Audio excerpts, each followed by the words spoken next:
आज्ञा।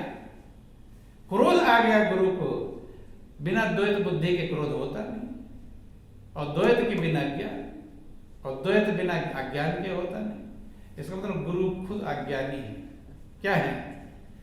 गुरु खुद अज्ञानी है, क्रोध आ गया उनको। तब उन्होंने श्राप दे दिया, सठ स्वपक्ष तो हृदय विशाला। अपने ही पक्ष की बात रख रहा है बार बार। क्या? अपने पक्ष की बात रखता है। मूढ़ परम सिख देव न मानस, परम सिख में दे रहा उसको मानता नहीं। सठ स्वपक्ष तो हृदय विशाला, मूढ़ हो पक्षी चंडाला। चांडाल तो पक्षी बन जाए। क्या बन जाए? पक्षी। फिर श्राप मिला उसे, फिर कौवे का जन्म है। तो ध्यान देना, कहते ही कि काल स्वभाव कर्म बरियाई, भले प्रकृत बस चुके भला है। तो भला काल के अनुसार समय कोई ऐसा आ गया, स्वभाव उसका जैसा है, अब कर्म आ गया, कर्म का संस्कार आ गया, वो भलाई से चूक जाता है। लेकिन चूक जाने के बाद भी कि सो सुधारे हरिजन जी मिले, दल दुख दोष विमल जस ले। जो प्रभु के प्यारे होते हैं वो चूक को भी सुधार लेते। चूक जाए फिर सुधार ले, वो कीमती है। और लेकिन चूक जाए और चूकता ही रहे, वो कीमती नहीं। खलो करई भल पाई सुसंगु, मिले न मटिन स्वभाव अभंगु। कहे दुष्ट भी अच्छा संग पाकर भला करने लगता है।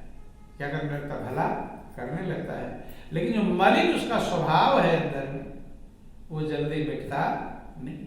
वही कभी कभी कहानी सुनते हैं आप कि किसी गुरु के दरबार में गुरु ने चोर को समझाया और चोर आ गया। चोर को भी ज्ञान ध्यान मिल गया और भक्ति भजन करने लगा। लेकिन रोज उसकी चोरी की आदत थी। किसकी आदत थी?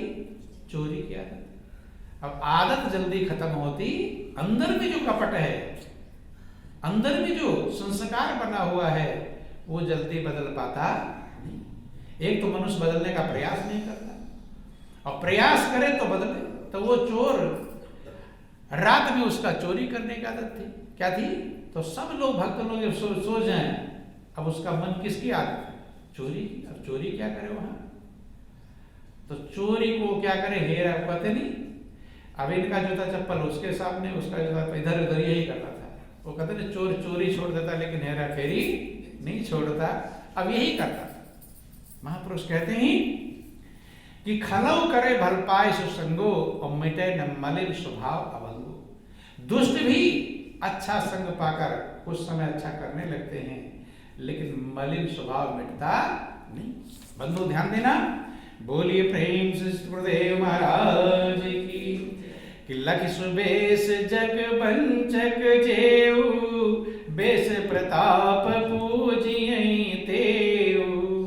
अच्छा बेस देखकर संसार में जो ठग है, क्या है? बंचक। बंचक माने ठग। उनकी भी पूजा होने लगती है, सम्मान लोग करने लगते हैं। लेकिन महापुरुष कहते हैं सम्मान मिलने लगता अंदर के कपटी को भी, लेकिन ज्यादा दिन रुकता कि वो घरई अंत न होई निबाहु, काल नेमि जिमि रावण राहु।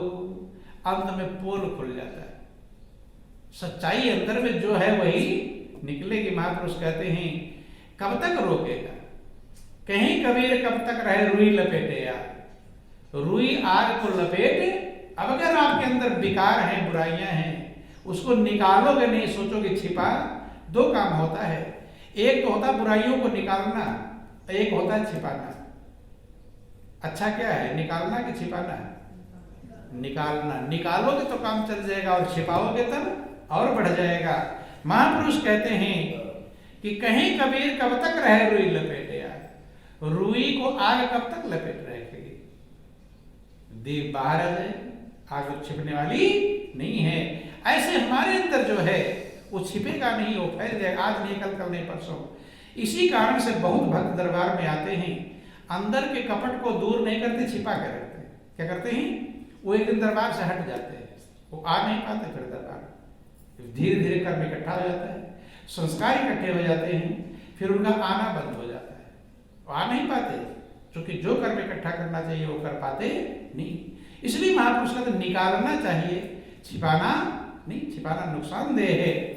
कहते ही उघरे ही अंत ना होए निभाओ, और काल नेम जिम्मेदार रहो। अंत में उघर जाते हैं, निर्वाहन होता नहीं। जैसे काल नेम का आप सुनते हैं, जब हनुमान जी जा रहे थे संजीवनी बूटी लाने, रावण को पता चल गया कि रात भर में तो संजीवनी बूटी आ जाएगी, लक्ष्मण जीवित हो जाएंगे। इसलिए कालनेम को भेजा कि जाओ और रोको, रात भर ही रोकना, सवेरा हो जाएगा लक्ष्मण के प्राण निकल जाएंगे।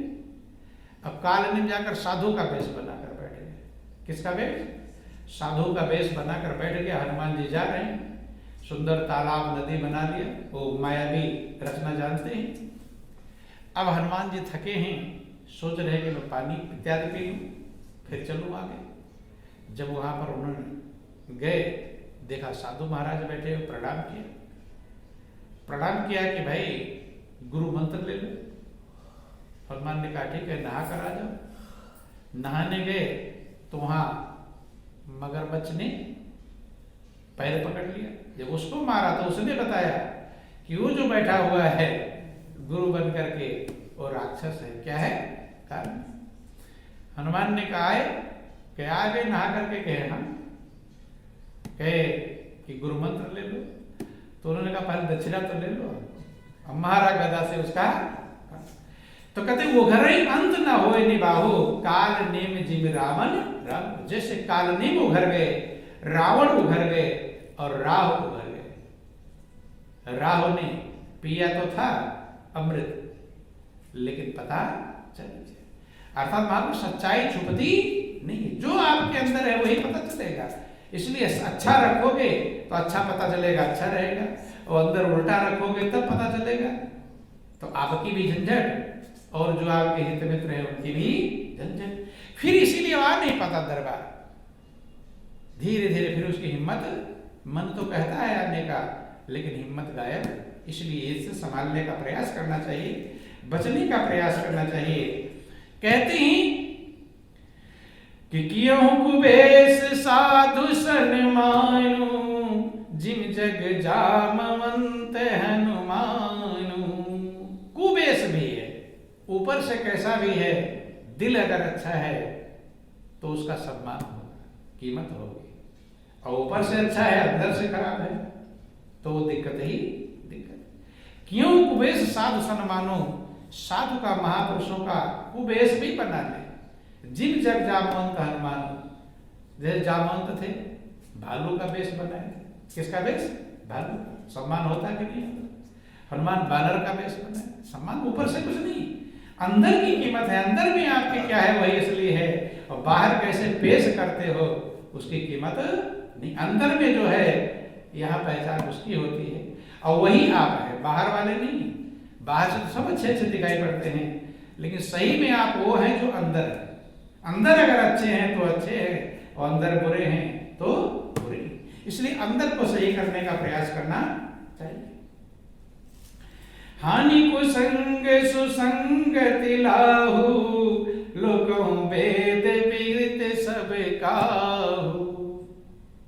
कुसंग से हानि होती है, बुरी संगत से हानि होती है। इसलिए महापुरुष को बुरी संगत से बचना चाहिए। हमेशा जहां भी सच्चे लक्ष्य से हटकर हो वहां से कम ही रहना चाहिए। हानि कुसंग सुसंगत लाहो, और अच्छे संगत से लाभ होता है। बंधु लोगों वेद विदित सब काहू, यही वर्णित है वेदों में, और ये संसार में प्रचलित भी है। जो जैसा संग करेगा वैसा ढंग बनेगा। इसीलिए कभी कभी अच्छे भी बार बार उल्टे के संग में रहते हैं, उनके संस्कार का असर पड़ता है, और धीरे धीरे धीरे उनके मन पर भी उसका असर पड़ने लगता है। बंधु गगन चढ़ई रज पवन प्रसंगा, कीचय मिलय नीच जल संगा। देखो संगत का कैसे असर पड़ता है। गगन चढ़ई रज पवन प्रसंगा, धूल है, हवा का संग पा गई तो आकाश में पहुंच जाती है। कहां पहुंच जाती है? आकाश में। और जल का संग पा गए तो कीचड़ बन जाती है। क्या बन जाती है?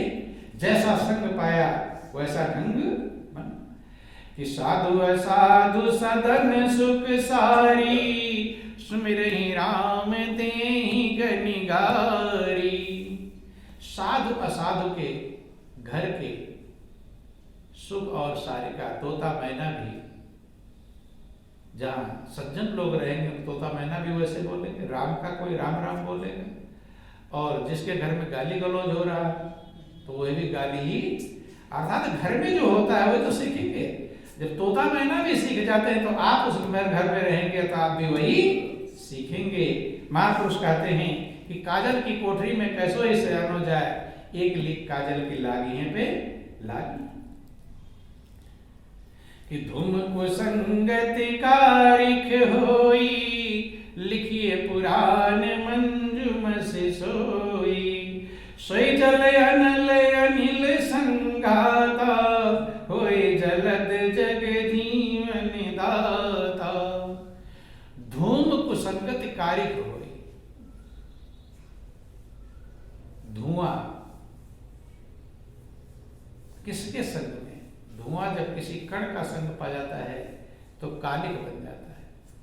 लेकिन फिर वही उसी से वेद पुराण लिखे जाते हैं। क्या लिखाते हैं? और सोई जल अनिल अनिल संघाता, हो सुखद जग जीवन दाता। कहते हैं कि वही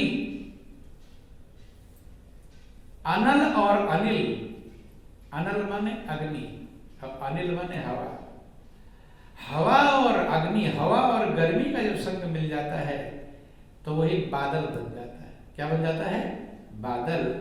और वही बारिश कर देता है, जीवन दाता, लोगों को सुख देने वाला बन जाता है।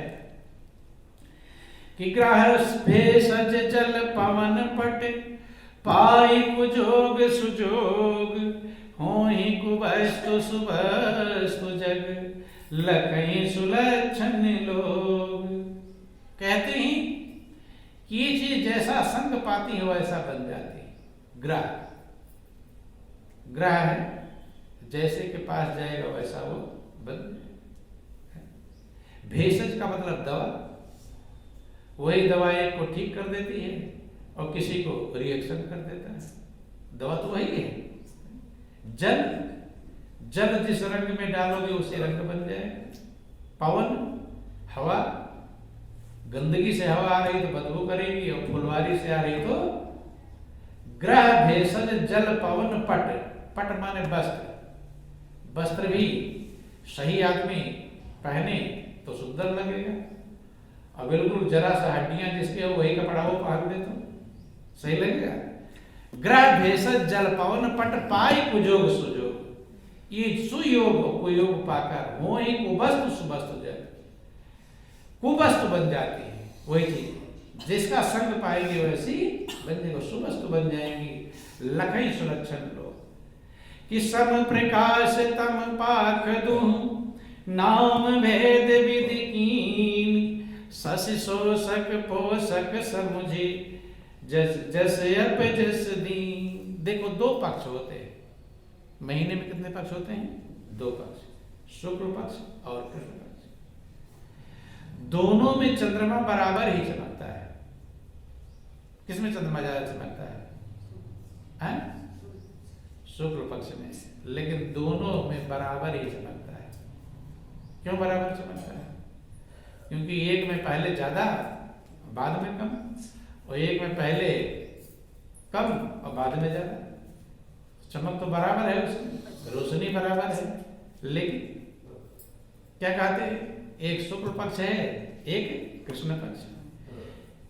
कहते हैं कि सम प्रकाश तम पाक दो, नाम भेद विधि कीन, शशि शोषक पोषक समुझे, जग जस अपजस दे। एक शशि को शोषक है और एक पोषक है। एक चंद्रमा को कम करता हुआ चला जाता है। क्या करता है? कम। उसे कौन सा पक्ष कहते हैं? जिसमें चंद्रमा कम होता चला जाता है तो कौन सा पक्ष है? कृष्ण पक्ष है। तो हल्के फुल्के 10 के प्रकार है, सही बोलो। बोलिए प्रेम से गुरुदेव महाराज की। जो चंद्रमा को कम करता हुआ, कृष्ण पक्ष में चंद्रमा पहले पूरा रहता है, फिर और कम, फिर और कम, फिर लास्ट में कम हो जाता है। शोक रहा है वो चंद्रमा को, क्या कर रहा है? शोक माने कम रहा का शोक ले रहा है। पहले पूरा था, फिर और कम हुआ, फिर और कम। सस शोषक पोषक समझिए, एक शोषक है और एक पोषक है। और एक में शुक्ल पक्ष में चंद्रमा पहले बहुत बारीक, फिर और मोटा, फिर और बढ़ रहा है।